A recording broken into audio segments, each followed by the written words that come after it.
Good morning, Orlando. This is Orlando's news, weather, and traffic here on News Radio 102.5 WFLA.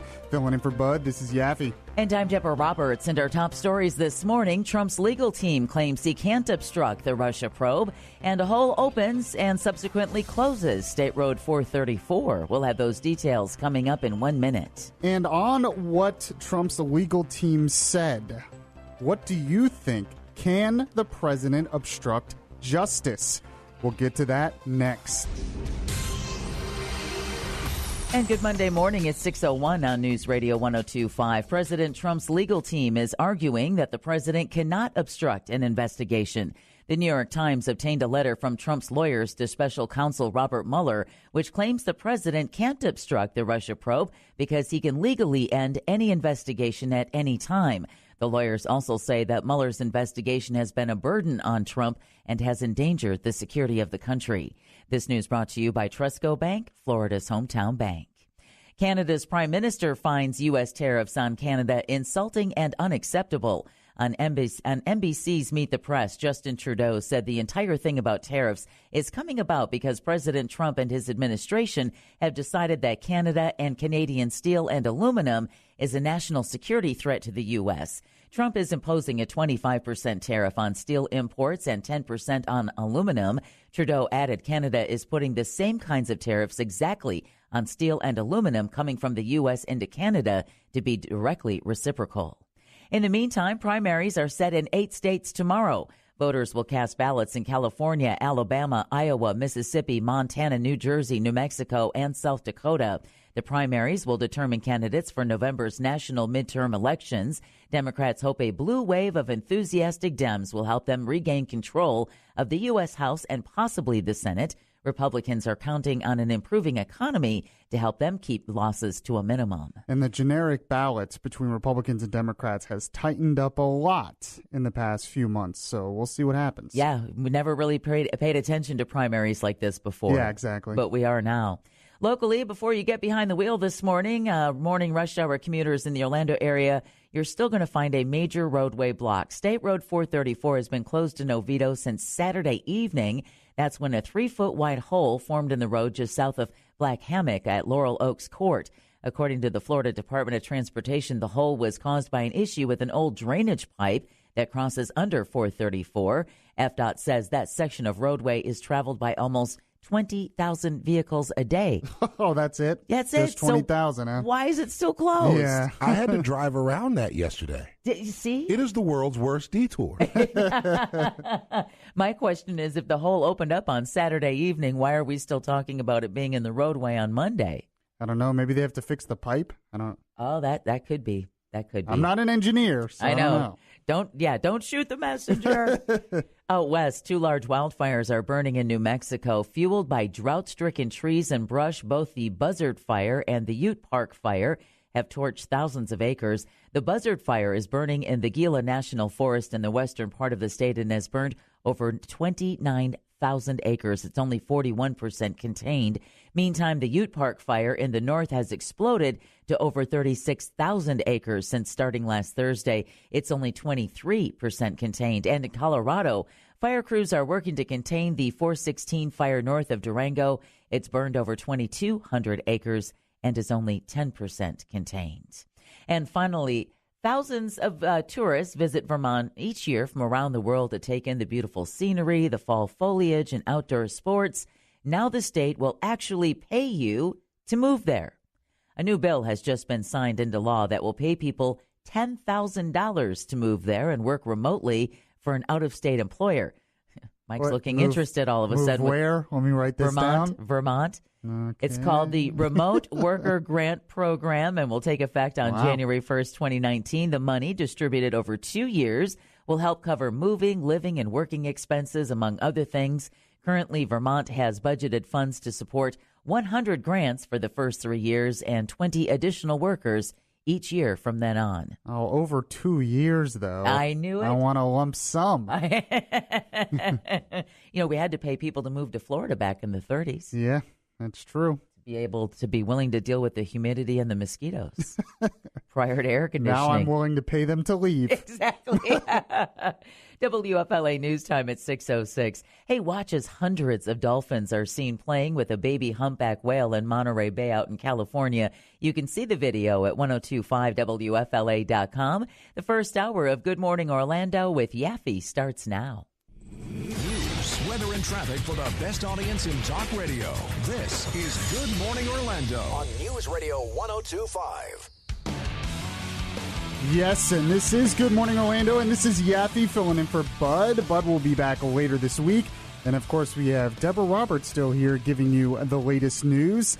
And we have Paul producing today. Yay. Paul is back producing. He's produced for us before, but it's been a while. It has. It's been a blast from the past. Very long while. And both Paul and I have come to an agreement that the NBA is rigged.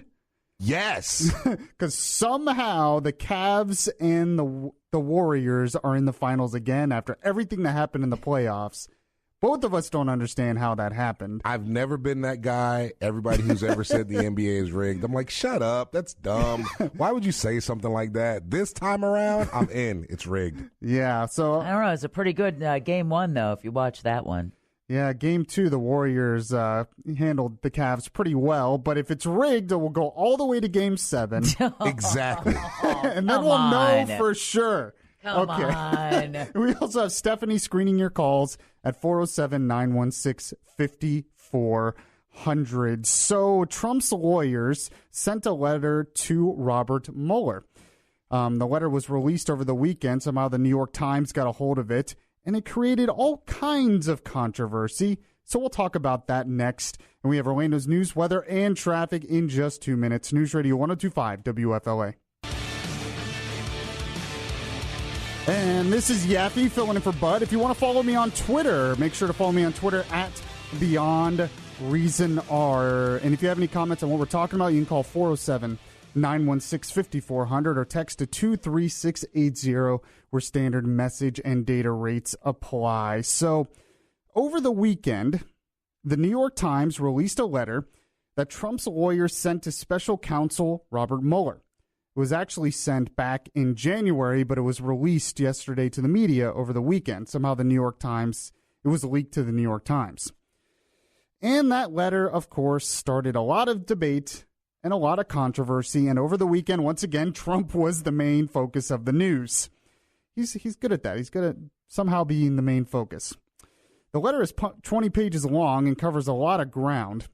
But the main point of the letter was to address the idea of Trump sitting down with Mueller for an interview, which his lawyers seem to be strongly against. The part of the letter, though, that caused the most controversy is the argument that the president cannot obstruct justice by exercising his constitutional authority. They argue that the president had the power to fire Comey for any reason, and that he has the power to end the Mueller investigation for any reason if he wished. It also argues that he can pardon anyone charged with a federal crime for any reason. And so that brought up the question whether he can pardon himself, which we're going to talk about in a little bit. But in terms of the first part, can Trump stop the investigation for any reason? Would it be obstruction of justice to fire Mueller, to fire Comey? I think the lawyers are actually right on this.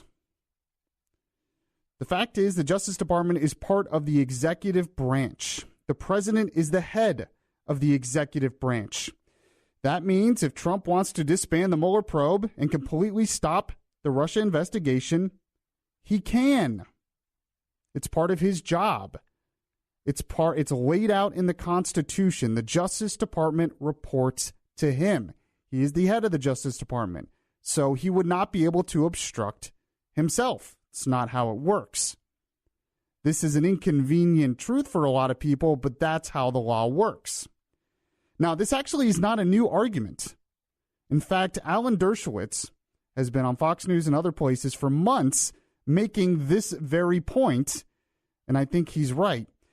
This is him back in December of 2017 making this very point. Here it is. You cannot charge a president with obstruction of justice for exercising his constitutional power to fire Comey and his constitutional authority to tell the Justice Department who to investigate, who not to investigate. That's what Thomas Jefferson did. That's what Lincoln did. That's what Roosevelt did. We have precedents that clearly establish that. So he's basically making the same point, that by firing Comey, it's his constitutional right. It's his constitutional authority to fire him for whatever reason he wants to. And that's not obstruction. It might not be politically the right thing to do. It might not be nice, but it's not obstruction. Now, Rudy Giuliani, who's Trump's lawyer now, he did not participate in this letter, but he's Trump's lawyer now. He made his round on the Sunday shows, and he was on Meet the Press over the weekend of yesterday, and he was asked about this, if the president can ever obstruct justice. Rudy actually kind of backed off a little bit from this, and I'm going to tell you why in a sec, but this is what he said. I mean, I don't know exactly how the court would resolve that. You never want to say he can't ever, because you open too wide a floodgate. You might want to say he has very broad powers, and somebody who wants to question that under Article 2 has a big, big burden of showing that there is no innocent explanation for what he did. They just can't do that. So I would like to convince them to exercise some, constitutional restraint here. So he backed off a little bit and he said, I don't want to say he can't obstruct ever because that's too broad. Now, why did Rudy say that? Because there is a precedent that the president can obstruct justice, but that's only if he does it with illegal acts. So if he paid off someone illegally or something like that, then yes, then you can make the argument that the president obstructed justice. The letter really isn't making the argument that the president can't ever obstruct justice. What the letter is saying is that he cannot obstruct justice when he's merely doing something under his constitutional authority. So he can fire Mueller, he can fire Comey, fire FBI director, he can stop this investigation if he wants to because he's the head of the investigation. Now, does that mean there are no consequences for him doing that? Well, we're going to talk about that next, and we have Orlando's news, weather, and traffic in just 2 minutes. News Radio 102.5 WFL. So now we've gone over the legality on whether Trump can obstruct justice by stopping an investigation. And it seems like legally, no, it would not be obstruction of justice because he has the legal authority as head of the executive branch, as head of the Justice Department, to be able to do that. So the other thing that came up then was, can Trump pardon himself? Because in the letter, as I said earlier, Trump's lawyer sent a letter to Robert Mueller. In the letter, it mentions that Trump has basically unlimited pardoning power. And as you know, the pardon is only for federal crimes. But this raised the whole controversy on whether Trump could actually pardon himself. Well, Giuliani was asked about this on Meet the Press yesterday, and this was his response. The president of the United States pardoning himself would just be unthinkable, and it would lead to probably an immediate impeachment. You get the House. Yeah. Senate would be under tremendous pressure. President Trump has no need to do that. He didn't do anything wrong.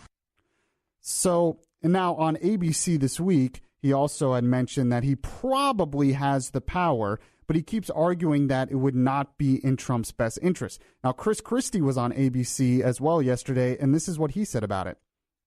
There's no way that'll happen. And the reason it won't is because it then becomes a political problem, George. If the president were to pardon himself, he'll get impeached. So this really is the crux of the matter when you're talking about both issues, when you're talking about the Russia investigation and when you're talking about pardoning himself.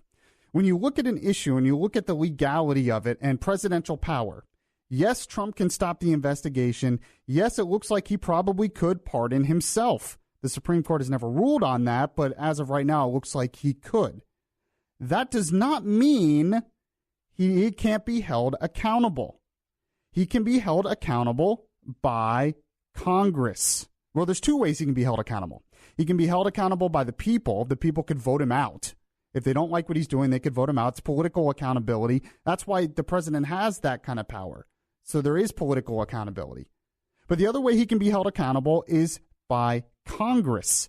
Congress could impeach him. It could be a political problem. So if Trump pardoned himself or if Trump stopped the Russia investigation and all of those different things, that does not mean he can't be held accountable at all. The way our system works is Congress can step up if they so choose and impeach him and then convict him in the Senate. So there is checks and balances here, but there seems to be a lot of confusion. I noticed a lot of confusion over the weekend on what the president's power is. I mean, there were some very smart people saying it's absolutely ridiculous saying that Trump cannot obstruct justice. And my point is that's not really what they were arguing.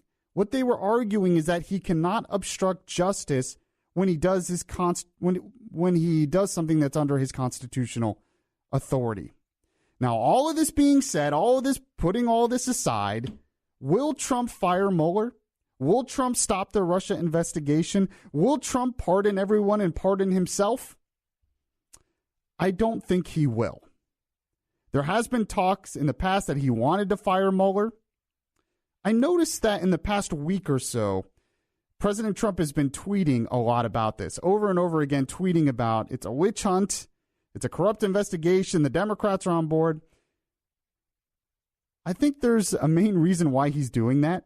I think he believes this is a winning argument for him now.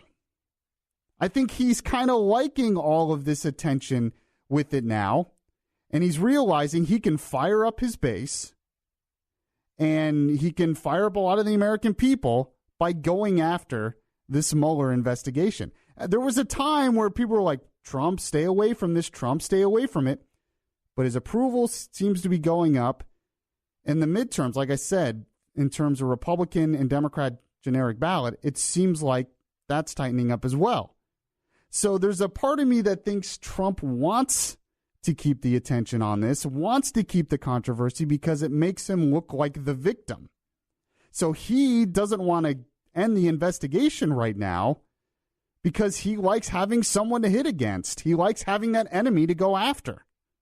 And he's going to keep going after them. So I don't think he's going to stop the Mueller investigation. I don't think he's going to pardon himself, at least not anytime soon. Maybe in the long run. It's hard to be the good guy when there's no bad guy. Exactly. You're exactly right. I really believe, and I still believe that some of these leaks are coming from the Trump administration themselves because it keeps them at the center of the news. All right, we have Deborah Roberts who's going to come in at the bottom of the hour, and she's going to talk about the latest with what Trump's legal team is saying and the Parkland High School graduation honors for fallen seniors. It is 6:28 on Good Morning Orlando. And Deborah Roberts joins me in the studio with the latest news. Good morning, Deb. Good morning. Good morning, Mike. How are you? I'm good. How are you? You seem in a very good mood today. I have a kitten at home. How can you not be in a good mood when you have a kitten at home?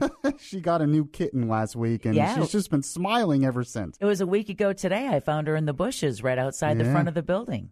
So I've turned her into a cat person. Outside of this building? Outside of this building, yeah. You know, it's interesting. There was what is it, 2 weeks ago? There was another cat out there. Yeah. Our chief engineer, Mike Spry, adopted that kitten. Okay. Yeah, names him. Oh, I didn't know that. Yeah. What are we doing? Well, we have a feral cat around here. We are able to catch her kittens, but we're not able to catch her. Oh. But that's the goal, is to get her and to have one of those clinics that will come out and trap feral cats and spay and neuter them and then release them back. Right. So then that way they can continue to live their lives, but they don't contribute to pet overpopulation by having litter after litter after litter. This particular cat likes to hide her kittens in the wheel well or on the engine block of our RV. Right. So our engineers know when they go downstairs, they have to bang around the vehicle to make sure there aren't any kittens that are being stashed inside of the vehicle. I'm the third employee of iHeartMedia that's adopted a parking lot cat. Very interesting. Yeah. So that's the top story of the day. That's the top story. But you have other news for us. Yes, I do. And the biggest story, of course, is Rudy Giuliani says President Trump probably has the power to pardon himself, but he has no intention of doing so. That's another really interesting constitutional argument. Can the president pardon himself? It would be an open question. I think it would probably get answered by, gosh, that's what the Constitution says, and if you want to change it, change it. On ABC's This Week, Trump's personal attorney believes the political ramifications would be tough. He added, pardoning other people is one thing and pardoning yourself is another. Giuliani explained other presidents have pardoned people in circumstances like this in their administration, and sometimes the next president, even of a different party, will come along and pardon. This news brought to you by Trustco Bank, Florida's hometown bank. Orlando area motorists encountering a traffic change this morning as the I-4 Ultimate Improvement Project continues. There's a new ramp and bridge at exit 77 where westbound I-4 connects with Florida's Turnpike. However, the location of the exit is basically unchanged. The I-4 Ultimate Project is rebuilding 21 miles of I-4 through Metro Orlando and adding tolled express lanes in each direction. But be aware this morning, there's already been an accident because of that traffic shift, and traffic is already backing up on the interstate. The summer driving season opened with the most expensive gas prices in 4 years, but those prices at the pump are beginning to trickle lower thanks to strong declines in the price of oil. AAA reports the current statewide average price for a gallon of regular is $2.86, down 5 cents from a week ago. The most expensive gas price averages in Florida are in the West Palm Beach, Boca Raton area at $2.97 a gallon and in Miami at $2.93. The least expensive is in Punta Gorda at $2.76 and here in Orlando at $2.80 a gallon. We'll take what we can get. Yeah, exactly. Exactly. It's the summer driving season, and we're not talking about over $3 a gallon. So, yeah, exactly. And finally, a powerful communications satellite is now in orbit, having been launched successfully aboard a Falcon 9 rocket from the Cape Canaveral Air Force Station early this morning. 4, 3, 2, 1, 0, ignition.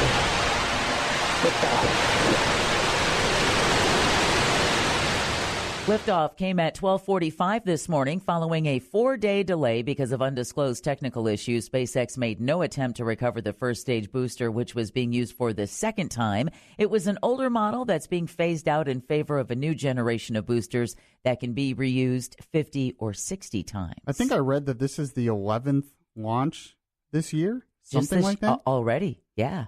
Wow. They're just sending them up left and right, it's really cool, but it is really cool. I was amazed by that. I was too. Although there have been like a couple in California, there was one in Virginia, but still, for a private company to be pulling all this off is amazing to me. Amazing. And to know that you can use a new generation of rocket boosters 50 or 60 times, imagine the savings. We're going to be seeing even more launches. You can get these stories and more at 1025WFLA.com. The first hour of Good Morning Orlando continues now with Yaffee and Gina Cervetti and the Bloomberg Business Report.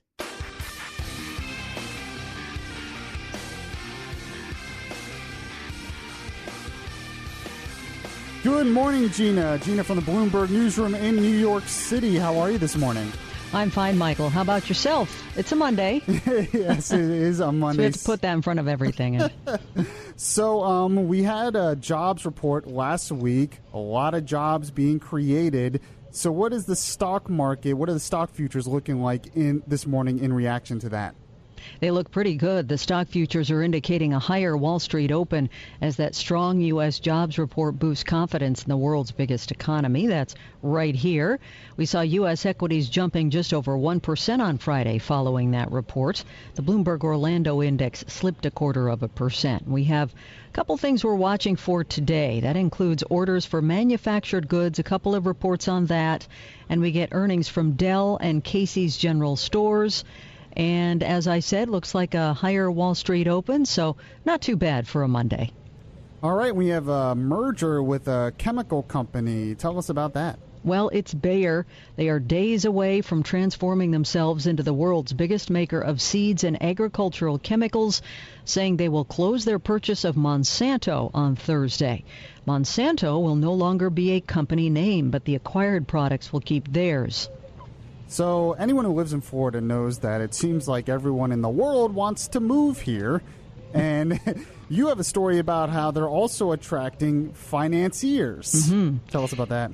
Well, Florida's long-running effort to lure Wall Street hotshots is gaining traction thanks to a provision in the federal tax law that hits residents of high-tax states.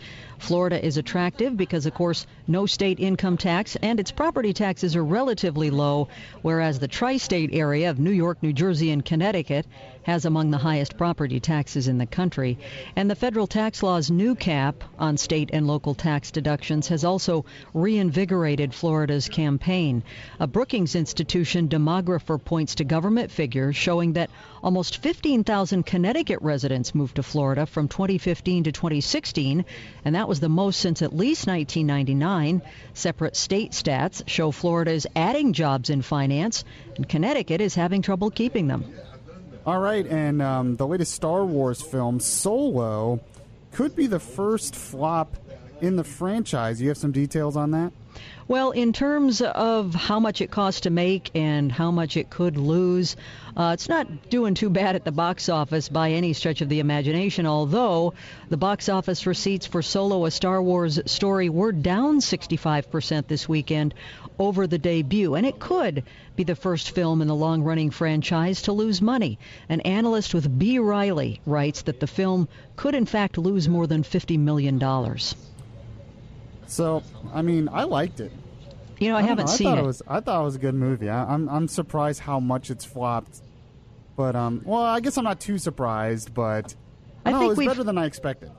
Well, good. I mean, the fans are always going to go, and they're going to enjoy it. Right. I know there's been some discussion of, quote, Star Wars fatigue because there have been so many of the movies.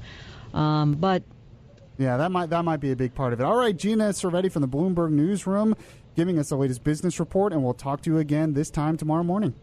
Thanks, Mike. Have a great day. So, speaking of the world of business, there might be a lot of American businesses hurt in the United States coming up because of tariffs. Trump once again implementing tariffs not only against places like China, but also against our allies. I want to talk about that. We have Orlando's news, weather, and traffic in just 2 minutes. News Radio 102.5 WFLA. So that's like the angriest you will ever see somebody from Canada. You know, that was the Canadian Prime Minister, Justin Trudeau. It's so interesting because he did go on in that particular interview and talk about how nice they were and how, you know, they were accepting, but you shouldn't push us too far and all kinds of stuff. So now those Canadians, somehow we've made them mad. That was Canadian Prime Minister Justin Trudeau, obviously not happy because the Trump administration has imposed tariffs on them, on the European Union, and others, specifically with steel and aluminum. This is according to the Washington Post. President Trump on Thursday of last week imposed tariffs on imported steel and aluminum from the European Union, Canada, and Mexico, triggering immediate retaliation from U.S. allies and protests from American businesses and farmers. The tariffs, 25% on steel and 10% on aluminum, took effect last week, marking a major escalation of trade war between the United States and its top trading partners. Stung by the U.S. action, the allies quickly hit back. The EU said it would impose import taxes on politically sensitive items like bourbon from Senate Majority Leader Mitch McConnell's home state of Kentucky. And Mexico said it would levy tariffs on American farm products. Oh, no, they're going to tariff avocado. They're going to tariff my guacamole, not my guacamole. While Canada zeroed in on the same metals that Trump had targeted. Now, President Trump was tweeting about this over the weekend. One of his tweets said this. It said, when you're almost $800 billion a year down on trade, you can't lose a trade war. The U.S. has been ripped off by other countries for years on trade. Time to get smart. That's what he said. Here's my biggest problem with all of this. And it has to do with how Trump looks at trade. When you read that tweet and you hear some of his comments, he's acting like this is a zero-sum game. That because we have a trade deficit with another country, that means we're automatically losing. Except when you actually look at economics and you actually look at trade, that's not exactly how it works. That's not how trade works at all. In fact, it might just mean that we have more money to spend. So we have more money, which we do as a country, to buy more of their products than they have to buy more of ours. I'm not saying there aren't some unfair trade practices out there, but this idea that trade is a zero-sum game just isn't true. The best example of that is the fact that during the recession, our trade deficit with a lot of these countries went down. So we were Our economy was suffering, yet the trade deficit was going down. Wait, what? I thought a lower trade deficit meant good things for our economy. No, it doesn't always mean good things for our economy, because that's not how trade works.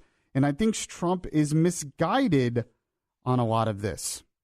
Now, the Canadian Prime Minister, Justin Trudeau, which you heard from a second from a press conference, he was also on Meet the Press over the weekend, and he made a comment about how Trump is using a federal statute that says we have to do this for national security.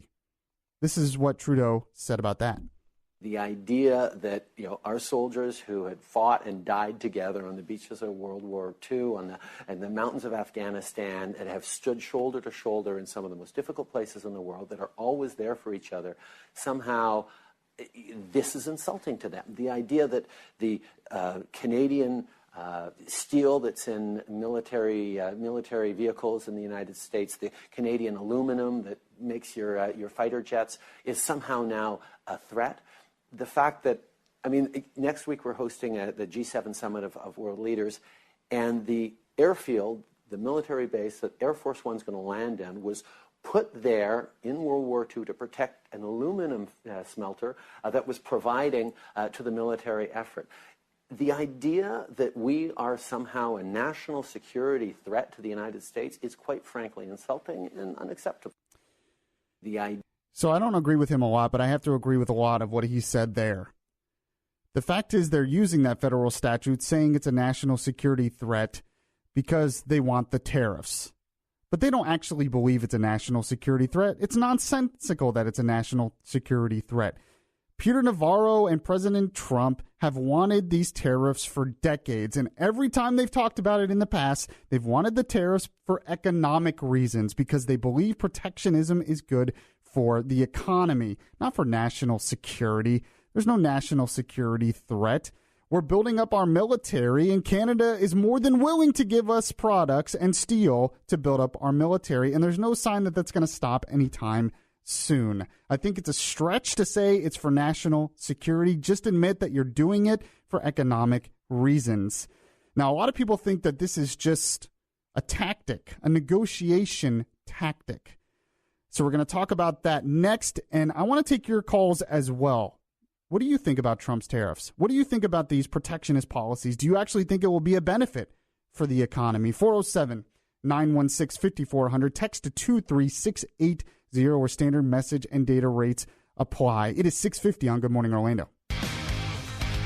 So most of what I've heard from people who support Trump's trade negotiation here, his trade policies here, where he's implementing these tariffs on the EU and on Canada and on our allies, they're saying, well, he really doesn't want the tariffs, but it's a negotiation tactic to get better deals in the future. Trump has said that, and his chief economic advisor, Larry Kudlow, was on Fox News Sunday yesterday, and he was basically saying the same thing as well. Here it is. It said very clearly that we still welcome good faith negotiations, and that's why I regard this as more of a family quarrel. This is a trade dispute, if you will. It can be solved if people work together. So I'm a little skeptical of this, and the main reason is because his advisors like Peter Navarro and others, they like protectionism. They like tariffs. And I think Trump is misguided when he even thinks about trade. So I'm not so sure. Plus, where are the deals? We keep hearing that there's going to be good deals. Are we ever going to get good deals, or are we just going to get a trade war? You know, it's interesting. I heard some people bring that up on Fox News Sunday this weekend. They were saying, he's tearing up all these deals because he wants to make more bilateral compromise and, better deals. But we haven't seen any of the better deals come up. Just a bunch of them be torn to shreds. Yeah, and a lot of those I liked that he tore to shreds, but this, I think, is going to hurt the economy. I really, really do. I'm a free trader by nature, though. Let's go to the calls here. Let's go to Jimmy in Haines City. Jimmy, what do you think about this? Well, all I have to say about it is that I can understand that we have protectionist policies that are hurting our nation from other countries. But if you have 6.5 million, like they keep on saying, that counts on the steel and the metal, we only have 145,000 jobs in that sector here. that we're sacrificing the 6.5 for the 145,000. Why don't we grow our sector here to meet the need of that 6.5, because if they control the metal, they control the steel, they control the price, then they're going to go after those other companies, crush them, drive them out of business, unemployment, jobs overseas. That's all I have to say. All right. Interesting take on that. Let's go to Ben in Claremont. Ben, what do you think? Well, I don't understand trade deals, really, I'll be honest with you. But I do know through life that when people start trying to guilt trip you like Trudeau is doing, they've got the upper hand and they're starting to lose it and they can't take it. And somebody ought to remind him that if America hadn't gotten in the war, they'd be speaking German right now. Okay, I appreciate that. I mean, Trump is the master of the guilt trip. So I don't know. I just feel like this is the worst time to do this. The economy is great. The job numbers are fantastic. You're riding high. It looks like the Republicans might keep the House and the Senate because of that, and this could set us backwards. And that's another good point, is that it's overshadowing all that great economic news, the fact that we are now having to talk about this. Right. And I don't like protectionism because it encourages bad behavior. So what happens a lot of times is the American steel industries, they will raise their prices now to maybe just a little below the tariff because they can, because now they are a protected industry by the government rather than facing real competition. Now, I am all for getting other countries to open up. I'm all for China opening up and taking more of our exports.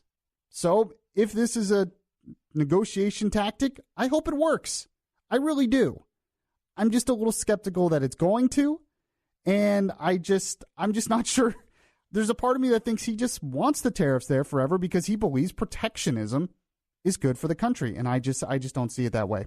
All right, Deborah Roberts is coming in to give us the latest news. She's going to talk about Trump's legal team claims that he can't obstruct justice in the Parkland High School graduation honors for fallen seniors. It is 6:59 and Good Morning Orlando. Good morning, Orlando. Welcome to the 50,000-watt front porch, where we update Orlando's news, weather, and traffic here on News Radio 102.5 WFLA. Filling in for Bud, this is Yaffee. And I'm Deborah Roberts. And our top stories this morning: Trump's legal team claims he can't obstruct the Russia probe, and the Parkland High School graduation honors 4 fallen seniors. We'll have the details coming up in 1 minute. So Trump is not the only one who knows how to use Twitter to go after his political enemies. John Morgan has been all over Twitter criticizing Rick Scott over medical marijuana. We're going to talk about that next. And good Monday morning at 7:03 on News Radio 102.5. Rudy Giuliani says President Trump likely has the power to pardon himself, but he has no intention of doing so. He has no intention of pardoning himself, but he probably doesn't say he can't. On ABC's This Week, Trump's personal attorney said it's an interesting constitutional argument if the president can pardon himself. Giuliani, however, believes the political ramifications would be tough. This news brought to you by Trusco Bank, Florida's hometown bank. I just wanted to say on that, I didn't get a chance to say this in the first hour, but I feel like if that ever happened, if a president did pardon themselves, that we would eventually pass a constitutional amendment preventing that in the future. That would be the way to stop it permanently. Yeah, that's a good point. Pass a constitutional amendment, and I think that would probably pass Congress and everything else. What, something would get done in Congress? Maybe. Not going to go that hard on a limb, are you? Yeah, I take that crazy. Back now. Exactly. Let's not be crazy. Oh, this is a disturbing story out in Arizona where police believe a string of shootings in Phoenix and Scottsdale are connected. Now, it all started Thursday when noted psychologist Stephen Pitt was shot to death outside his office. Pitt worked on a number of high-profile cases, including the murder of JonBenet Ramsey and the Columbine massacre, and in Arizona, the infamous Baseline killer. On Friday, 2 women who worked as paralegals at a law office were shot and killed. Scottsdale police say they believe the murders are connected. Police are now investigating a 4th deadly shooting that happened Saturday. The victim in that case was a psychologist and counselor. And I believe all they have to go on is a sketch. Yes. Of who they think the suspect might be. So they thought they had some leads, but it turns out Those didn't lead anywhere, and they're stuck. It's scary. It is very scary. It is very scary. Back here in Florida, it was an emotional graduation ceremony in Parkland yesterday as 4 seniors who died during the Valentine's Day mass shooting at Marjorie Stoneman Douglas High School were honored. Family members of those seniors accepted diplomas on their behalf. This woman is a mother of a graduating senior. The parents who walked across the stage for their children, I lost it. Very sad. I can only imagine with a very heavy heart. The ceremony was a private event at the BB&T Center in Sunrise. NBC Tonight Show host Jimmy Fallon delivered a commencement address. 17 students and staff, including the 4 seniors who would have received their diploma, died in the shooting. The ceremony came just days after a similar bittersweet graduation in Santa Fe, Texas, following last month's deadly shooting there. A woman is dead after she jumped from an overpass in Hillsborough County. It happened yesterday afternoon on I-4 at US 92. After landing on the road below, FHP says she was hit by a tractor trailer. The incident tied up traffic for 5 hours. What makes this story so tragic is that although she hasn't been identified, FHP estimates she could be as young as 16 years old. Do they think it was suicide? Yeah, after jumping from the overpass. So I hope that's not the case, that she's that young. Either age, any age, though, It's just a tragic death. Out west, 3 people in Hawaii are out of danger after they had to be airlifted when lava from the Kilauea volcano trapped them. The 3 were stranded this weekend when a lava flow cut off road access to the area. Everyone who was airlifted out, though, thankfully was unharmed. Dozens of homes have been destroyed, though, since the volcano started erupting last month. Also, a freshwater lake on the Big Island evaporated after lava flowed into it. Oh, I mean, poof. That's there it how goes. Physics works, but wow. I know. It's still amazing to think of. And finally, here's some good news as well. First Lady Melania Trump will make her first public appearance in weeks this evening. The First Lady's attendance at a reception for Gold Star families will be her first public outing since she was hospitalized for several days last month. Mrs. Trump's spokeswoman says the First Lady will join President Trump at a private reception honoring families of service members killed in action. WFLA News Time at 7:07. Watch as a plane makes a landing in the middle of a California street at 1025WFLA.com. The second hour of Good Morning Orlando starts now. News, weather, and traffic for the best audience in talk radio. This is Good Morning Orlando on News Radio 1025. Yes, and of course we have Deborah Roberts, who will give us the latest news at the top and bottom of every hour. And we have maybe. Oh, you will. You love me. You love me. Yes, I do. You love when I fill in. Yes, I do. You'll All be right, here. fine. We also have Paul. Paul is producing today. He is back. Good morning, Mr. Paul. Well, good morning to you, sir. Glad you're here. And of course, we have Stephanie screening your calls at 407-916-5400. I want to take your calls on the battle between Rick Scott and John Morgan and whether you can smoke medical marijuana. I'll give my take as well. We have update every 10 minutes, and we have Orlando's news, weather, and traffic in just 2 minutes. News Radio 1025 WFLA. Smokable marijuana is allowed. Within 1 hour of that ruling, the state of Florida appealed it. The person who has the power with this appeal is Governor Rick Scott. Governor Scott could remove that appeal today. So the battle over being able to smoke medical marijuana in Florida continues. This has been a hot-button topic on this show. As you know, Bud has been really upset that the Florida legislature has been obstructing this. He believes, and I tend to agree with him, that we passed the constitutional amendment. One of the best ways to get the medical marijuana in your system quickly is through smoking it. Why are we stopping people from being able to smoke it? Well, as you probably well know, because we've talked about it on the show, a Florida court ruled that it is unconstitutional to ban smoking of medical marijuana. Did that a couple weeks ago. Attorney John Morgan went to Twitter again on Friday and over the weekend calling Rick Scott to drop the appeal of that ruling.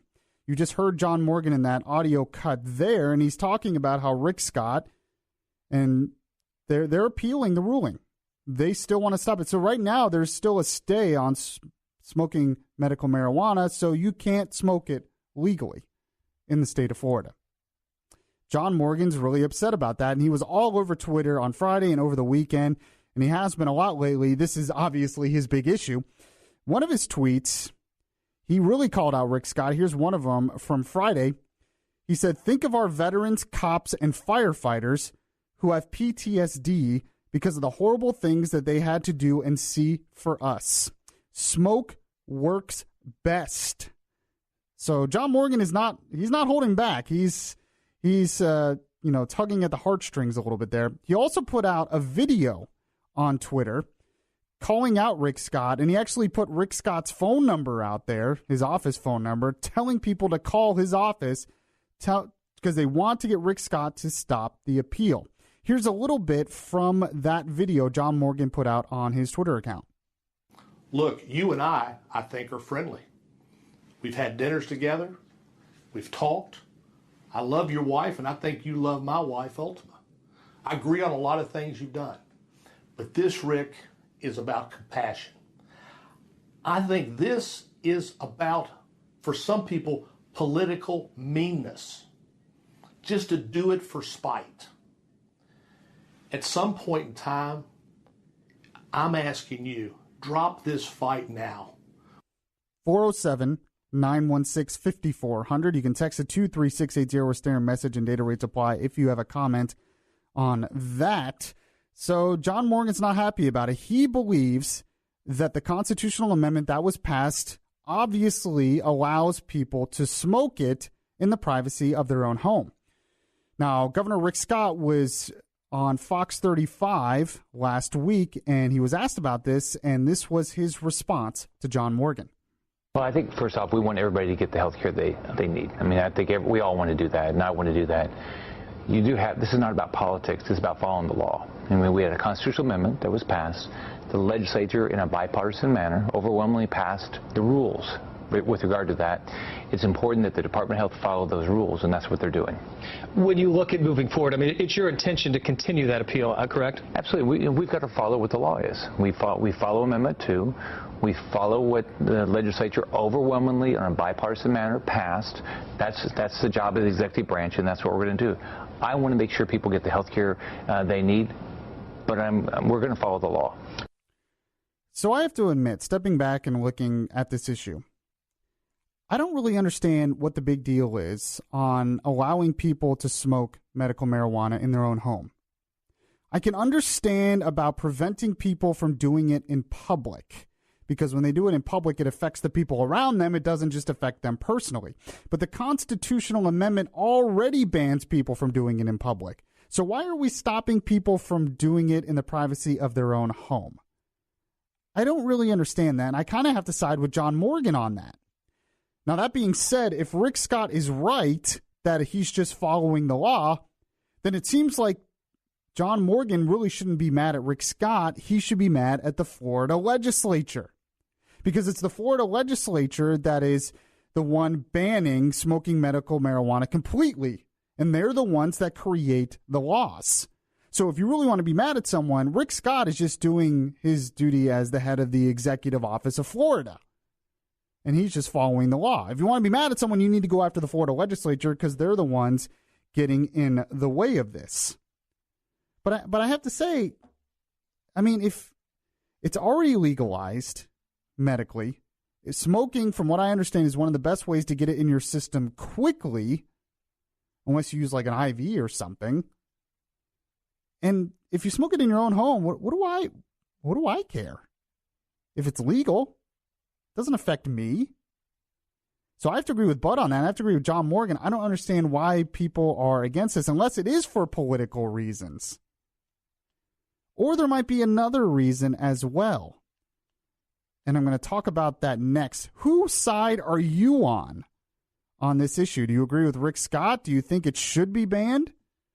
Or do you agree with John Morgan, Bud, and myself? 407-916-5400. You can text to 23680 where standard message and data rates apply. It's 7:19 here on Good Morning Orlando. So I'm getting a bunch of different texts on this, and you can text to 23680 where standard message and data rates apply as well.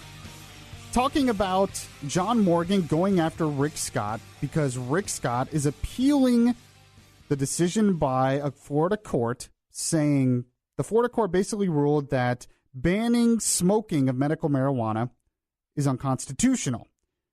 The Florida legislature, though, believes they can ban it all they want. And Rick Scott is saying they're the ones who came up with the law, so he's gonna follow the law and he's gonna appeal. And we'll see what the Florida Supreme Court decides on this. I'm getting a bunch of texts on this. One person says this. Says, we the people voted for this. Governor Scott, again, doesn't fight for the people. He fights for his Republican cronies. So that's one side of it. That might be John Morgan texting in. I wouldn't be surprised. Another person, though, on the other side of this said most people who are for medical marijuana don't use it for medical reasons and are just potheads abusing the system. So this brings me to another point on this. I do believe there's a lot of people who need medical marijuana because it helps for chronic pain. But there is also a big part of me that really believes that a lot of the people, if not most of the people who have really been pushing for this, really want it because they believe it's a stepping stone to full legalization for recreational. I think John Morgan is one of those people. In fact, we interviewed John Morgan on the Florida Roundtable, and he thinks marijuana should be fully legalized. You should be able to do it for any reason you want. There's some evidence that backs me up on this as well, that this is really all about a stepping stone. Now, we've already passed medical in Florida, so it's the law. It's in our Constitution. We have to abide by it. But I still think there's evidence that all of this was about a stepping stone towards full legalization. Here's some more evidence of that. This is according to the Tallahassee News Service. 3 of the state's top Democratic candidates for governor support legalization of recreational marijuana, and the 4th backs decriminalizing pot for personal use, showing near consensus on an issue political rainmaker John Morgan said could determine the outcome of the August primary. So you have Democrat candidates, backed by John Morgan probably, all coming out now and saying, look, we just need to fully legalize it. We need it for recreational purposes. We all knew this was coming. We all knew once medical marijuana was passed that this is the next step, and we are being proven right. Tallahassee Mayor Andrew Gillum, Winter Park entrepreneur Chris King, and former Miami Beach Mayor Philip Levine back an across-the-board legalization of pot in Florida, where voters 2 years ago overwhelmingly approved the constitutional amendment that legalized medical marijuana. It's coming. And we all knew it was coming. And we all knew this was really the main reason that they wanted medical in the first place. And I think there's more evidence of that. Now, here's my take on fully legalizing marijuana for recreational purposes. Do I think it will be the end of America? No. Do I think it will have some benefits? Yes, mainly that less people in prison. You know, we won't be arresting people for smoking weed. And that could be a benefit. But I also think there will be a lot of negative effects in our society as well. I think more people will start using it, and you'll have more DUIs, you'll have broken relationships, you'll have addiction, you'll have all of the problems that come with people who are getting high all the time, and getting high affects your judgment. It does. And I think you will have problems in our society from more and more people using it and using it more often. So we'll have to decide as a society whether the benefits outweigh the costs, and that has yet to be seen. But if you think it's not going to have any negative effects, I think you're kidding yourself. But I believe, it almost doesn't matter because it's going to be fully legalized in my lifetime. It just is. I don't like it, but it will be. I think it will. I think that's just the reality. All right, Deborah Roberts is coming in the studio at the bottom of the hour. She's going to talk about the latest news, including the latest with Trump's legal team sending a letter to Robert Mueller, and an FBI agent accidentally shoots a customer at a bar. It is 7:29 on Good Morning Orlando. All right, and Deborah Roberts is in the studio with me right now, and she's going to talk about the latest news. I am? Oh. I mean... I just like throwing you off. If you're not busy, it's kind of what you're here for. Oh, way to ruin the party. President Trump's legal team is putting forward that the president cannot obstruct an investigation. The New York Times obtained a letter from Trump's lawyers to special counsel Robert Mueller, which claims the president can't obstruct the Russia probe because he has the authority to end any investigation at any time. Rudy Giuliani says if the president pardons himself, it's just not what would happen to Americans. The political ramifications of that would be tough. Pardoning other people is one thing. Pardoning yourself is another. The lawyers also say that Mueller's investigation has been a burden on Trump and has endangered the security of the country. This news brought to you by Trusco Bank, Florida's hometown bank. What's really endangering the security of the country is an FBI agent on the move. Yeah, it's a story of when getting down goes way wrong. Yep.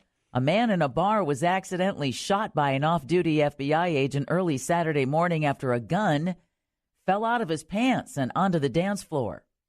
Video posted to Twitter showed the unidentified G-man dancing at Mile High Spirits in Denver, Colorado around 12:45 a.m. Saturday when, after pulling off a backflip, his gun went flying out of his pants. When the agent went to retrieve the weapon, it went off, striking another person in the bar in the leg. Denver police say the victim, an adult male, was taken to the hospital with non-life-threatening injuries. The FBI agent, who thankfully, I'm sure, wasn't identified, was taken to the Denver police station for questioning. He was later released to an FBI supervisor. The incident is being investigated by the Denver Police Department's homicide unit, according to BuzzFeed News. There's no word on whether any charges will be filed by the Denver District Attorney's Office over the incident. We tried to call and ask for comment. They still haven't stopped laughing. You know, I'm not a gun expert. I'm not a gun safety expert, but I'm pretty sure you're not supposed to do backflips while holstering a gun. I mean, am I right on that? I'm going to go out on a limb and say, oh, yeah. Okay. Yeah. Oh, yeah. All right. Don't do that. Another thing not to do. A Florida man is charged with selling prison inmates around the country. A Florida man. I was going to say, I stuck out like a sore you thumb. Started, you had to start with that. Fake legal documents that had been soaked in a synthetic form of marijuana so the inmates could get high after eating the documents. The Miami Herald reports that prosecutors say 46-year-old Danny Angel Rodriguez used the names of actual criminal defense attorneys on the paperwork and mailings to make the pot-soaked shipments look legitimate. Some papers were fake obituaries or funeral announcements. During a 2017 investigation, FBI agents said they seized 33 packages sent to inmates by Rodriguez, most of which tested positive for the drug. Rodriguez is already serving a 3-year prison term for violating probation from a 1994 case in which he was convicted of pistol whipping a federal judge. A real nice guy. Yeah, what a winner. His attorneys say he will fight the latest charges. I wonder how they figured it out. I don't know. Because that actually is pretty clever. That's very clever, and I would like to know, were they tipped off? Did they just notice like everyone was getting high and they're like, how is this happening? Yeah, exactly. Exactly. If only they had put that kind of creativity to use on the outside, maybe they wouldn't be. I know. We say that about a lot of criminals. If yeah, you we just do. Use that for good. Exactly. Use your evil for good. Could have good. been successful. Well, here's an example of that. A Texas mother is alive today because of the quick thinking of her 3-year-old daughter. KTRK-TV in Houston reports that Miranda Craig suffers from narcolepsy, and she collapsed unconscious to the floor of their house last week. Her daughter, Dorothy, only 3, quickly picked up a cell phone and dialed 911. When a dispatcher answered, Dorothy simply said, "Mommy." The dispatcher coaxed a little more information from the toddler, and authorities tracked the cell phone signal to a general area and then went door to door before finding the victim. Miranda, who was treated at her home, said she taught Dorothy to dial 911 when she was really little, 3 is still really little. She said this is the second time Dorothy has called 911 for her mother. Wow. Isn't that good? I don't know if I would have been that smart at 3 years old. I don't know if I would have been either. It's a great story. Well, I'm 100% positive I would not have been. All right, we got a definitive answer out of the room. We're good to go. All right, thanks, Deb. You're we'll see you welcome. at the top of the hour. I'll be back with the serious stuff at 8. All right, sounds good. Now for some more fun and games. We're going to play the Sound Judgment game coming up next. You have a chance to win that Trump policy board game. What you want to do is call right now, 407-916-5400, 407-916-5400 for your chance to play Sound Judgment. Really interesting Sound Judgment I have today for you. Really interesting story surrounding it as well. So call right now, 407-916-5400. We have Orlando's news, weather, and traffic in just 2 minutes. News Radio 102.5 WFLA. Yes, and now is your chance to win the ever-coveted Trump policy board game, because we have the Sound Judgment game coming right now. But before we get to that, Stephanie's going to tell you what you can win. That's right. So today, our Sound Judgment winner gets their very own copy of the brand new Trump Policy board game. Play Trump Policy with your family, play it with your friends, and very soon you'll know whether they are your friends. Trump Policy gives everyone a chance to voice their opinion on key issues of the day and stand up for the kind of America they want. All right, so you can call 407-916-5400 if somebody gets a wrong answer. So over the weekend, it was reported that actor Benedict Cumberbatch, he is best known for his role as Sherlock Holmes in the BBC show Sherlock, but he also plays Doctor Strange in the Marvel Cinematic Universe. Benedict Cumberbatch helped stop a mugger in London. Yeah, he was riding in a cab in central London with his wife when he saw a Deliveroo cyclist being beaten up by 4 assailants. Cumberbatch jumped out of the car and pulled the attackers off the driver. The attackers then turned on Cumberbatch, possibly recognized him, and fled. So not only is he an action star in the movies, but apparently he is in real life as well, fighting off muggers and everything. They probably thought he was going to cast a spell on him. Maybe they did, yeah. So I want you to listen to this audio clip from his show Sherlock on the BBC, and then use your sound judgment to tell me, how old is Benedict Cumberbatch? Listen, I was wondering, maybe later, when you're finished. You're wearing lipstick. You weren't wearing lipstick before. I refreshed it a bit. Sorry, you were saying? I was wondering if you'd like to have coffee. Black, 2 sugars, please. I'll be upstairs. Okay. So that's a clip from his awesome show, Sherlock. I like it a lot. 407-916-5400. How old is Benedict Cumberbatch? Let's go to line 4. Line 4, how old is he? Good morning. Is he 40? Oh, very close. Very close. You almost got it. Let's go to line 3. Line 3, how old is Benedict Cumberbatch? Hello, line 3. Nope. Let's go to line 2. Line 2, how old is Benedict Cumberbatch? I'll say 41. Exactly right. 41 years old.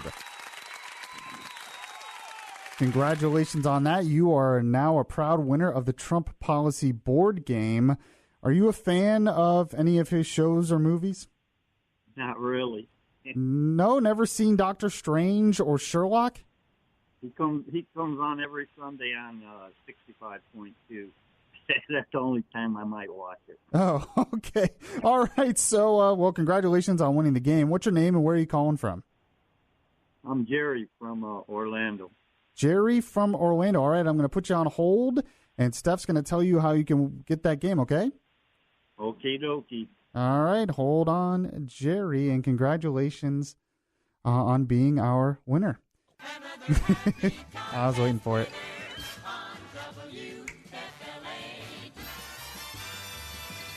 So Paul is a big fan of Benedict Cumberbatch, I believe, as well. Oh, absolutely. He's great. I think Doctor Strange is one of my favorite comic book movies. It doesn't get a lot of the attention I think it deserves. It doesn't, but I don't think they could have picked anybody else who would have harnessed who Doctor Strange is. That's true. Like Cumberbatch did. He really, really did a great job. That's a good point. I can't think of any other actor that they could have put in that role. Not one. And it would have been good. You know what's really weird? And I thought about this yesterday. In the Avengers, the latest Avengers movie, you have Benedict Cumberbatch. Right. And you have Robert Downey Jr. Yes. Both of them played Sherlock Holmes. Yes, they did. And they were like together a lot in the movie. I didn't even think about that until last night. I was like, oh, wait, yeah. Yeah, they sure did. Who is the better Sherlock Holmes? I'd have to say Cumberbatch. Yeah, I would too. Only because he had more time to develop character and, really harness the essence of who Sherlock was. Yeah. But Robert Downey Jr. didn't do bad. He didn't do a bad job as Sherlock Holmes. Yeah, the only thing I didn't like about those movies is there were more action movies. Well, I was going to say, his Sherlock Holmes movies were kind of like Iron Man movies. Like, he had a lot of very innovative they really tech, were. Yeah. All right, we have the Rush Morning Update and Orlando's news, weather, and traffic in just 2 minutes. News Radio 102.5 WFLA. And this is Yaffee filling in for Bud. Bud will be back later this week. If you want, you can send me a friend request on Facebook or follow me on Twitter at Beyond Reason R. We have Paul producing today and Stephanie screening your calls at 407-916-5400. And we are going to have Open Mind Monday in the next hour. I did not forget that it's Monday and we can take calls on any topic. So if you want to yak to me about anything, just call 407-916-5400 and we will take your call on any subject. So I ran into this story. The Tampa Bay Times, Paul, has been doing some heavy-duty journalism here. Here's the headline from the Tampa Bay Times. Why does every Florida Publix have a big scale?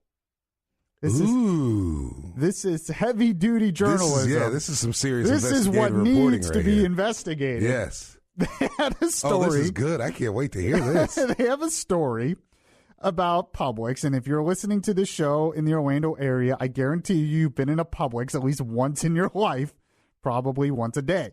But they asked the question, why? Because when you walk into a Publix, they have this big green scale in every Publix. Well, they asked why. And apparently, they're opening Publix in other states. They don't have the scale in the Publixes in the other states. No, really? It's just a Florida thing. These are illegitimate Publixes. I guess so. So the reason why they had a Publix is that at the time when the first Publix was opened, says the scales have actually been there since Publix founder George Jenkins opened his first Food Palace Publix in 1940. At the time, the only opportunity to weigh yourself was at the doctor or maybe by finding a coin-operated scale. Jenkins offered it as a free service, and it stuck. Wow. So back then, if you wanted to get on a scale, you had to put in a coin somewhere, and he's like, I'm just going to offer it for free. It's kind of like Wawa offering free air for your tires, I guess. So, and by the way, the original Publix scale still works from the original store. Wow. It now sits in the late founder's old corporate office where new associates see it when they take tours.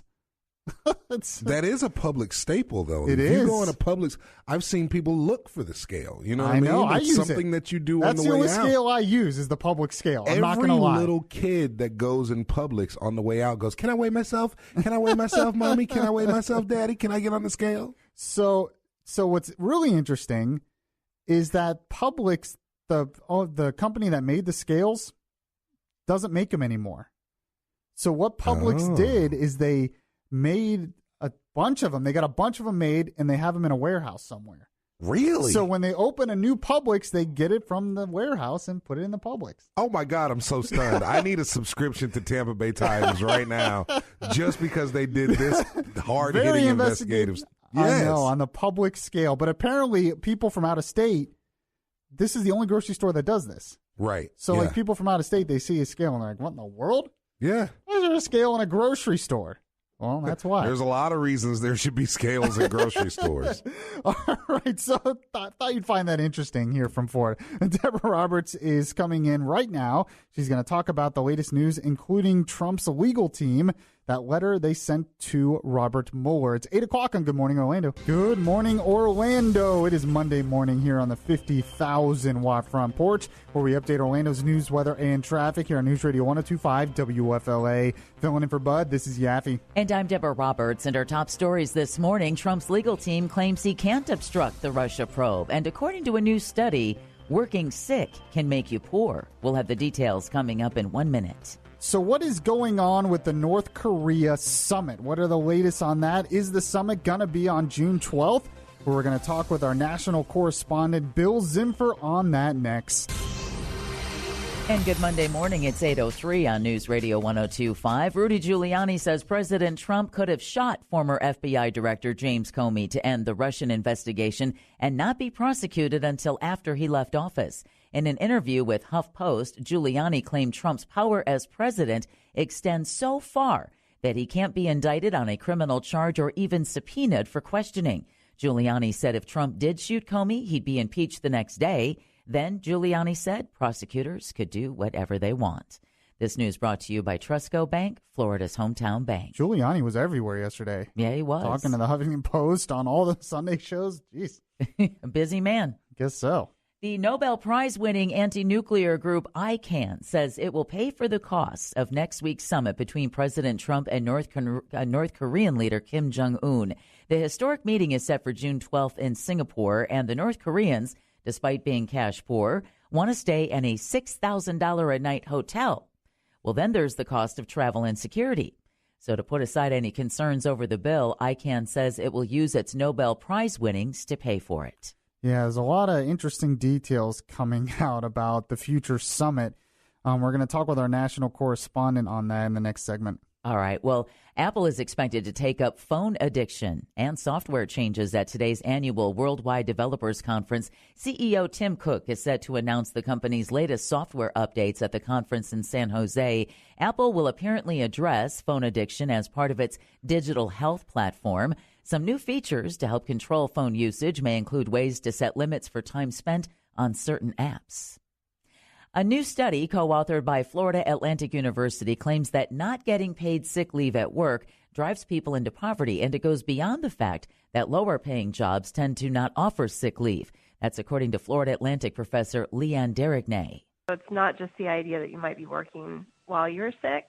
It's that, you could potentially be losing, 8 hours of wages if you decided to stay home and take a sick day. You could also be putting your job at risk. Derignay thinks her study makes the case for laws requiring paid sick leave, which is a very unpopular idea in Tallahassee. Governor Rick Scott signed a law 5 years ago banning local sick leave ordinances.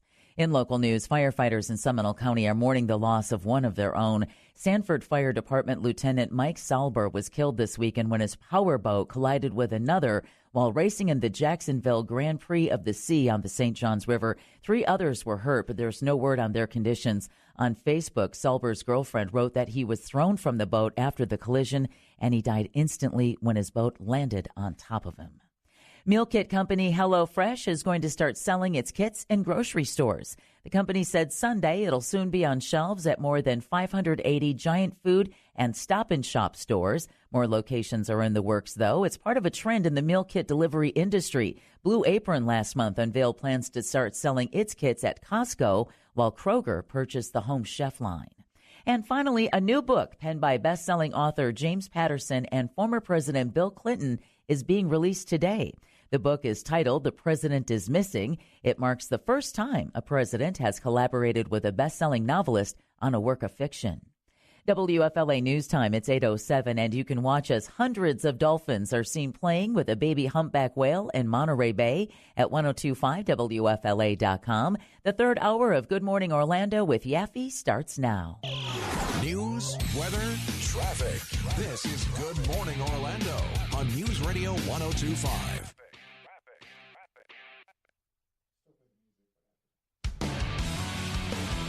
And this is Yaffee filling in for Bud. Bud will be back next week. We are going to take calls on any subject for Open Mind Monday. It's Monday at 8 o'clock, so that's what we do. So you can call right now, 407-916-5400 for Open Mind Monday.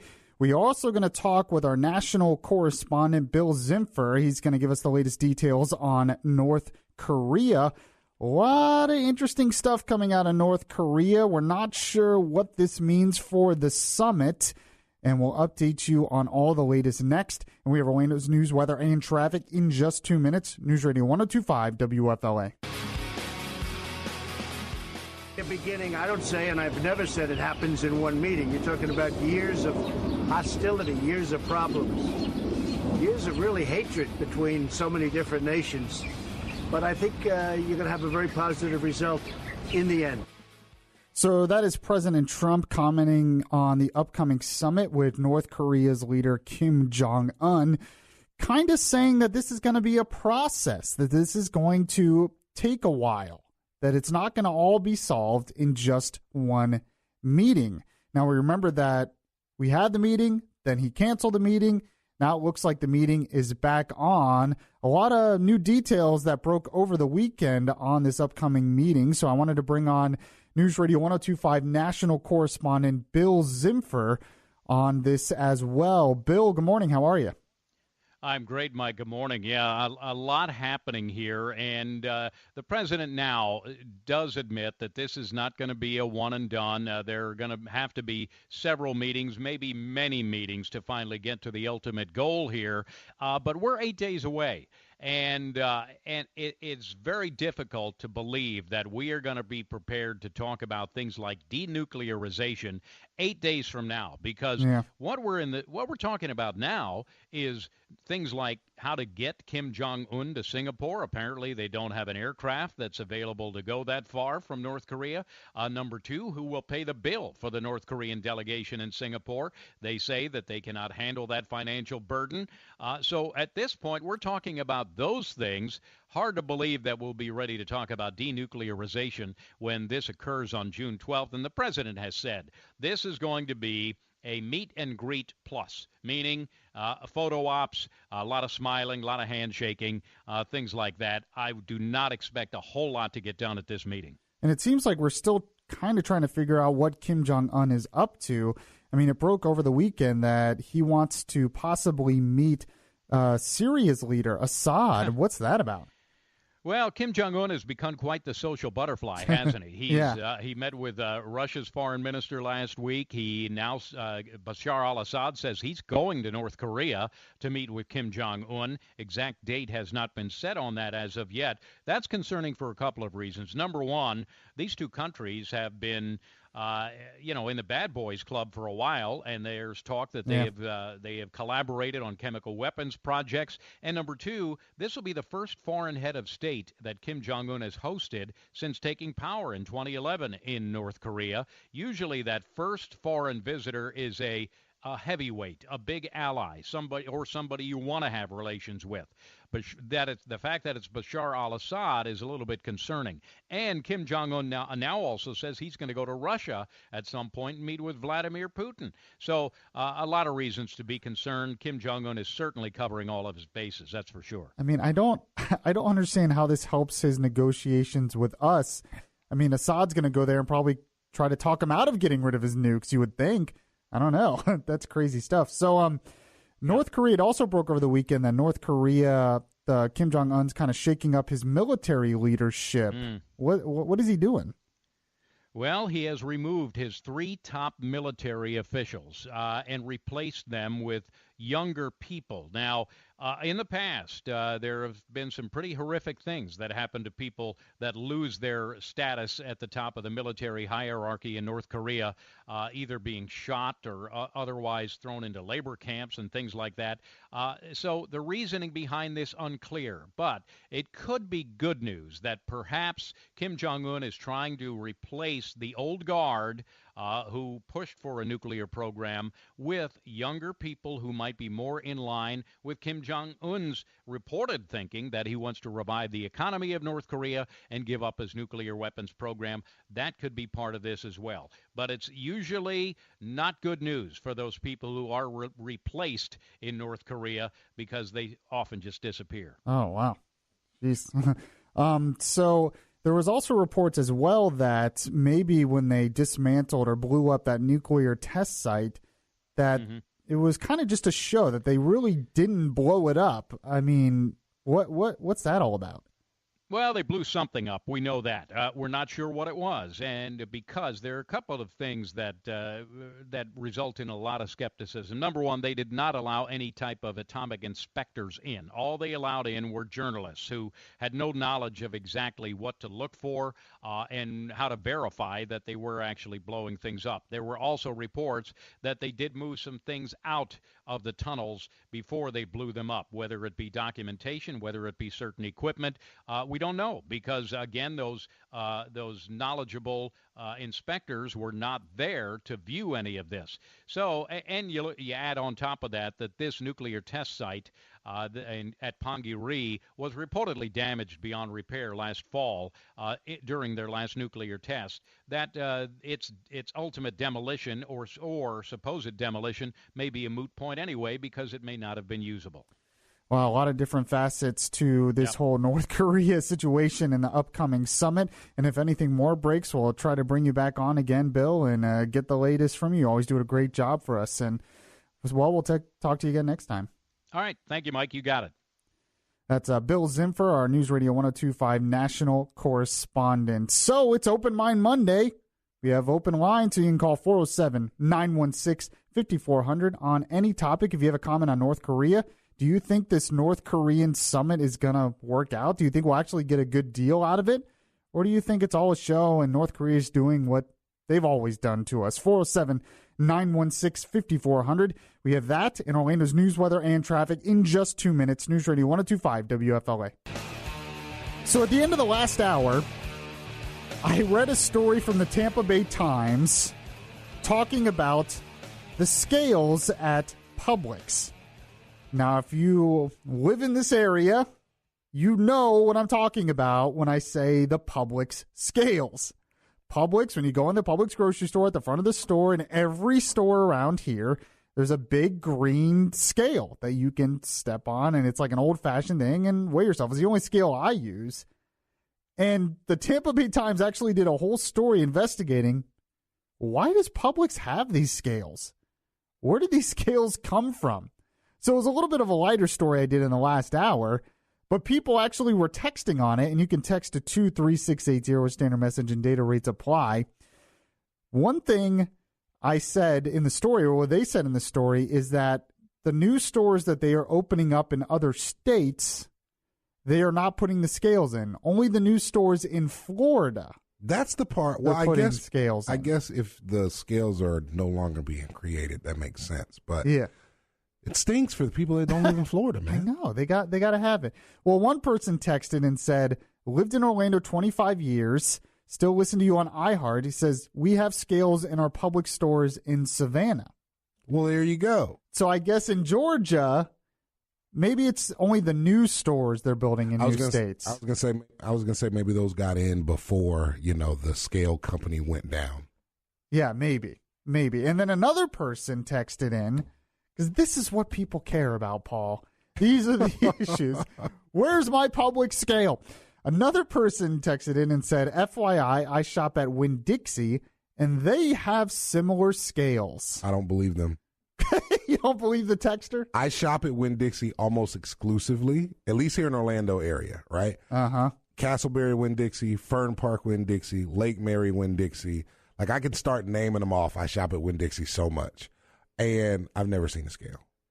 I can't remember ever seeing a scale. I prefer Winn-Dixie to Publix, and I've never seen a scale. That's like blasphemy. I'm going to go search for said. one now. I know. I know. No, but yeah, I'll have to check that out because, you don't really notice it in other grocery stores. I'm going to go find one, though. I'm going to find me a Winn-Dixie Find scale. one, take a picture, and put it on social media. There you go. Or something. Because that's what we do. But it was fascinating. I mean, when the Tampa Bay Times did the story, I have to admit, I clicked on it. I was like, well, I want to know where the scales came from. And it worked. It got my attention. And the fact is, the original Publix, he put a scale as a free service to people because back then you didn't really have scales in your home. It opened in 1940. You didn't have scales in your home. They had scales that you could put coins in and weigh yourself. And he's like, I'm going to offer it for free. I'm old enough to remember the coin scale. You are? Yes, I am. Where did you see a coin scale? When I was a kid in North Carolina, you throw a quarter in there and you could weigh yourself. They had like some of I remember most of them were digital coin scales. Interesting. I don't think I've ever seen one in my entire life. I have no idea.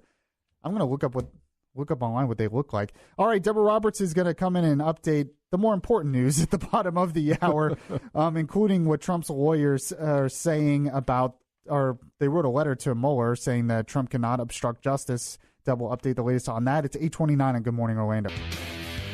So we keep learning about scales in grocery stores in Central Florida. This is really cool. Just because I did a story on the Tampa Bay Times had it. They had a whole story on where the whole idea of scales in Publix, because everyone that's listening has been into Publix. They've seen the big scale at the front of the store. And if they're like me, you've never stood on it because you don't do public weigh-ins. I'm sorry, I'm not part of the UFC. I'm not doing a public weigh-in.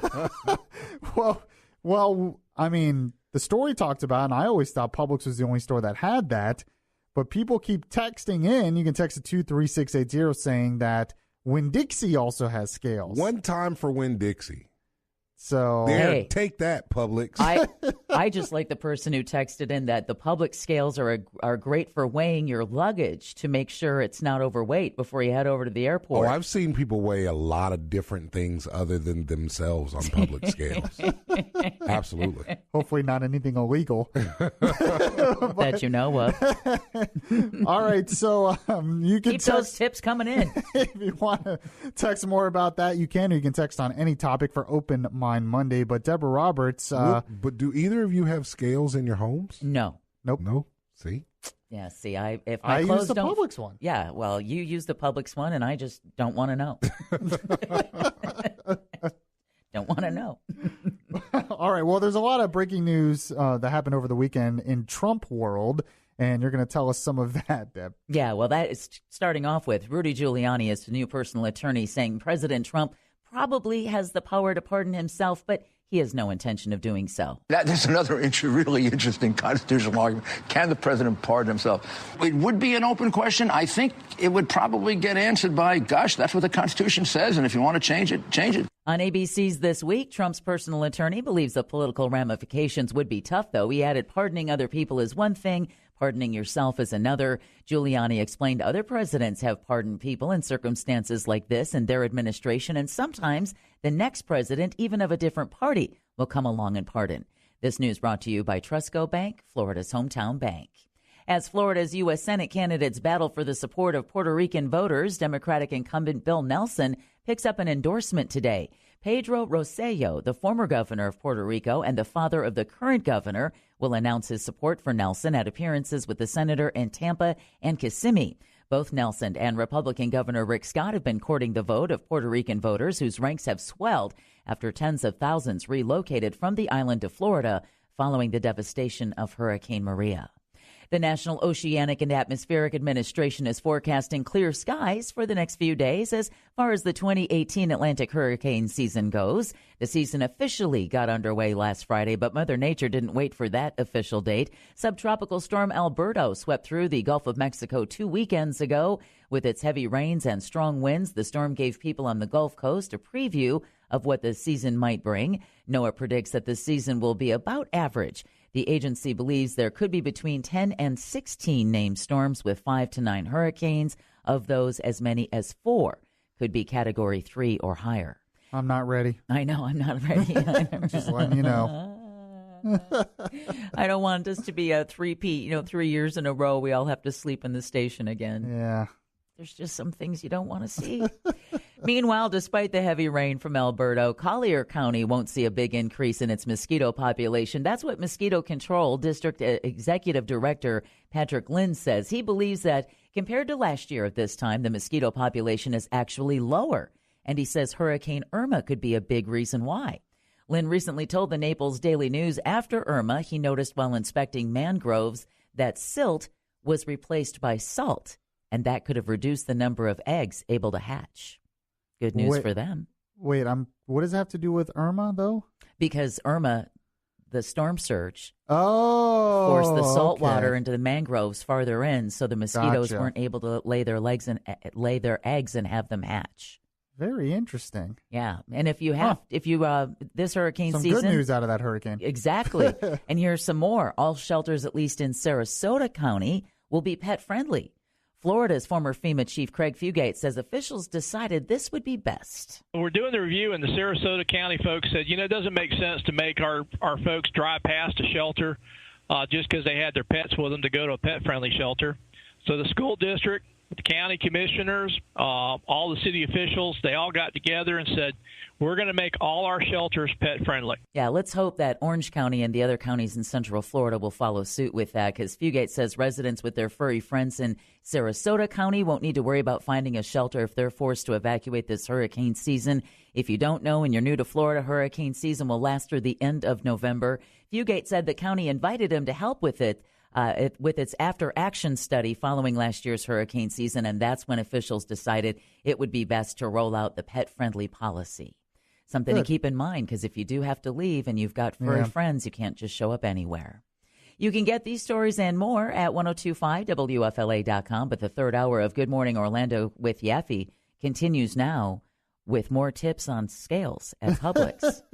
And Winn-Dixie. On scale. Yeah, we can't leave them out. And Winn-Dixie. All right, so it's Open Mind Monday. If you want to call on any topic, you can call right now, 407-916-5400. We have Deborah Roberts updating the latest news. Paul is producing today, and Stephanie screening your calls. It's 8:39 here on Good Morning Orlando.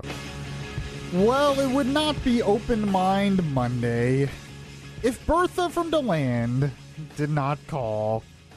So, Bertha, welcome to the show. Well, thank you, Yaffee, and hi, Paul. Hi, Bertha. How have you been? That I agree with John Morgan. Rick Scott is probably in the drug company's pocket, okay? I remember when I moved here in 99, and this old lady used to drive herself to the supermarket to get her drugs. She couldn't see, and I didn't know she couldn't see.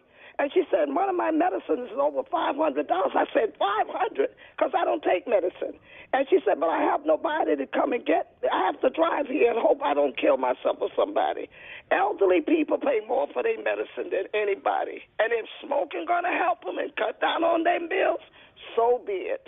So what about, because I get a lot of people that say the only reason John Morgan supports it is because he has a lot of money interest in marijuana. Do you think that's a possibility as well? Because you're saying Rick Scott might have money interests against it. I'd like to know how much he's gotten for governor and senator from the drug companies. Seniors pay more for their medicine than anybody, and I thank God that I haven't never drank, smoked, or even on medication for 50 years. But I feel sorry for the seniors. Let them smoke all they want. All right. Appreciate your call. That's Bertha. She's talking about, because earlier in the show, we talked about and played some audio from John Morgan and Rick Scott, because there seems to be a battle of words between the two of them. Rick Scott is appealing a decision by a Florida court that said the Florida court ruled that banning smoking medical marijuana is unconstitutional. Rick Scott and the Florida legislature believe they have every right to ban smoking medical marijuana, so Rick Scott is appealing that court decision. Well, John Morgan, taking a little lesson from Trump, got on Twitter, and he's been all over Twitter trying to get Rick Scott to get rid of that appeal, to not appeal, and to allow people to smoke medical marijuana. My opinion on this was, if it's legal, I don't really see what the big deal is on letting people smoke it in their own house. Now, I did get people texting in saying, well, what if they have kids? Wouldn't that affect the kids? Or what if they do it on the porch? Wouldn't that affect their neighbors? It's actually an interesting point that I hadn't really thought of. I don't know if that's enough to ban legalizing smoking medical marijuana, but to me, it's the law. Now, I also made the point, and there seems to be evidence to suggest I've been right on this, that this is really all about a stepping stone to full legalization. I think there are a lot of people, not everyone, there are some people in this movement who really need medical marijuana, and there are doctors who really believe it is better to give patients medical marijuana. But I do think there's a lot of people who are pushing for this who really, if you waterboarded them and got the truth out of them, who really want full legalization of recreational marijuana. It seems that all of those running for the Democrat side, running for governor on the Democrat side, all of them, it seems like, either support legalizing marijuana or at least decriminalizing possession of marijuana. I think it's coming. Unfortunately, I think it's going to be fully legalized in this country within the next maybe 10 years. Maybe that soon. It's going to be legalized in most states that soon. And unfortunately, I think there will be some negative effects to it. I think it will, because more people are going to do it. I think it will, have problems. Some people will get addicted to it. Some people will drive with it. It will ruin families. It will ruin relationships. And people will tell me, well, alcohol does all those things too. And that's legal. So what about marijuana? And I would say, well, you're right. Alcohol does all those things. And alcohol has had some negative effects on our society. Some?